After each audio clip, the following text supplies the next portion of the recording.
2026-এ হচ্ছে। তো এখানে আমরা ডাক্তারি পড়াশোনা আলোচনা তো হয়, সেটা তো 5 দিন ধরে হবে, কিন্তু একই সাথে আমাদের একটা সোশ্যাল সাইডে থাকে। আমাদের এই ইন্ডিয়ান একাডেমি অফ পিডিয়াট্রিক্স এবং ওয়েস্ট বেঙ্গল একাডেমি অফ পিডিয়াট্রিক্সে আমাদের আছে বলে, তাদের একটা সোশ্যাল অ্যাঙ্গেলও থাকে।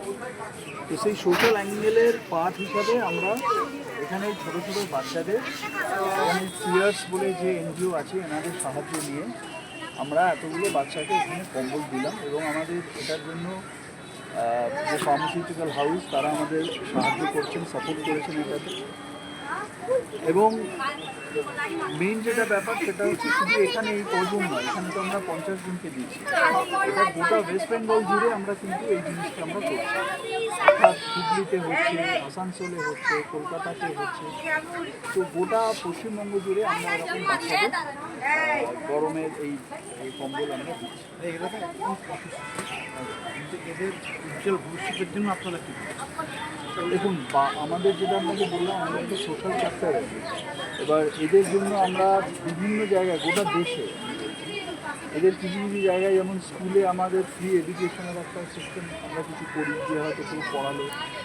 আমরা আমাদের যে organisation West Bengal Academy of Paediatrics আছে, সেখান থেকে আমরা ধরুন আমফান টাইম, যেমন আমরা সুন্দরবন উৎসব অঞ্চলে গিয়েছিলাম, গিয়ে ওখানে বাচ্চাদের জামা কাপড়, খাবার, ওখানে থাকার জায়গা, প্লাস যেটুকু আর্থিক সাহায্য। তো আমরা বিভিন্নভাবে যখনই এদের পাশে, যখনই যেরকমভাবে সম্ভব আমরা পাশে দাঁড়াই। এটা আমাদের মূল কাজ, অবভিয়াসলি বাচ্চাদের, শিশুদের চিকিৎসা করা, কিন্তু তারই সাথে প্যারালালি আমরা কিন্তু বাচ্চাদের ভালোর জন্য, মানে এই বাচ্চাগুলোর পাশে দাঁড়ানোরও আমরা সর্বতভাবে সবসময় চেষ্টা করি। এই যে সংস্থাটা এখন আপনি আসলেন, এই সংস্থার কর্ণধারদের একটা আক্ষেপ, অভিযোগ বলবো না, আক্ষেপ যে সরকারিভাবে তারা কোনো ব্যয়বহুল যে খরচা তারা প্রত্যেক দিন করে, তারা কি খরচা সরকারিভাবে কোনো সহযোগিতা পাচ্ছেন না, এই জায়গাটাতেই কী? দেখুন, এনাদের সংগঠনের সঙ্গে আমি দীর্ঘদিন জড়িত, বিভিন্ন কাজে আমি বহুবার এই সংগঠনে এখানে এসেছি। এবং এনাদের যেটা মেন প্রবলেম, সেটা আমরা চেষ্টা করছিলাম, সেটা হচ্ছে এনাদের এই বাচ্চাগুলো রাত্রে থাকবে কোথায়, এটা নাইট শেল্টার, এটা ছিল আমাদের মেন এজেন্ডা।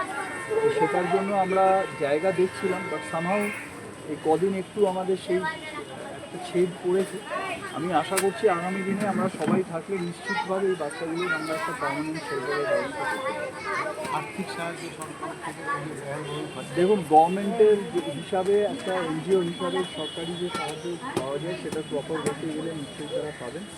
তবে এনারা যে কাজটা করেন, এটা একটা অত্যন্ত ভালো কাজ। মানে স্টেশনের বাচ্চাগুলোকে নিয়ে এসে তাদের শুধু খাওয়ানো, পড়ানো, সমস্ত কিছু দায়িত্ব নিয়ে করা, তো এটা একটা বিশাল দায়িত্ব ওনারা পালন করেন। এবং আমরা সবসময় চেষ্টা করি যতটা পাশে থাকা যায়। বাট যেটা আমি বললাম যে পার্মানেন্ট একটা শেল্টার যেটা এনারা বলেছেন আমাদের কাছে, সেটা আশা করছি আগামী দিনে আমরা সবাই চেষ্টা করলে নিশ্চয়ই একটা কিছু ব্যবস্থা করব। আর্থিক সাহায্যের দিকটা আপনি দেখবেন? হ্যাঁ, নিশ্চয়ই দেখবেন। হাওড়ায় কতজন ডাক্তার বিশেষজ্ঞ এই কাজ করছে? হাওড়াতে আমাদের হাওড়া আরবান এরিয়ায় আমাদের এক একজনকে দায়িত্ব দেওয়া হয়েছে। হাওড়া আরবান এরিয়ায় যেমন আমরা করলাম,